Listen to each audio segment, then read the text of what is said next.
Hali gani mwanafamilia wa channel tupendwa hii hapa hii Bizaza Media. Kama ndo mara yako kwanza basi usisahau kusubscribe, kulike, kushare pamoja na kucomment. Bwana, tumeweza kuona Doto Magali naye ameweza kufika katika sehemu ambayo aliweza kujifungulia bibi Zuchu. Watu wengi wamekuwa wakijiuliza maswali mengi, kulikoni tena? Mbona kama mambo yanazidi kuwa mengi jamani, kwa sababu kila mtu anatamani kuweza kupata kitu kilicho bora zaidi, na leo hii Doto Magali ameweza kufika na ameweza kumpongeza sana bwana mkubwa Diamond Platnumz na kumtakia kila la heri katika maisha yake yeye pamoja na mke wake ambaye ni bibi Zuchu pamoja na mtoto wao.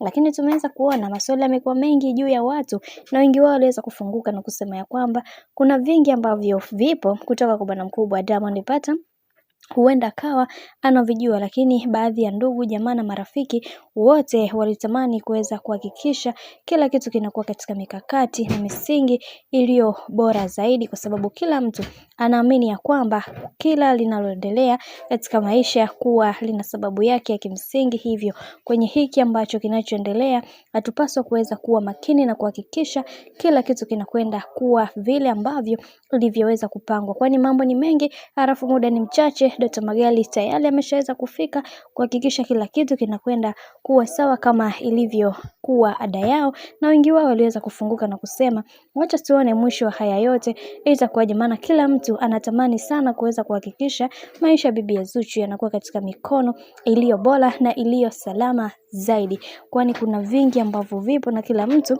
anatamani sana kuweza kujua namna ambavyo mambo yanavyozidi kupamba moto juu ya hiki ambacho kinachoendelea kwa sasa. Bwana, mambo ni mengi halafu muda ni mchache mno. Mimi nikusihi kama ndo mara yako kwanza basi usisahau kusubscribe, kulike, kushare pamoja na kucomment.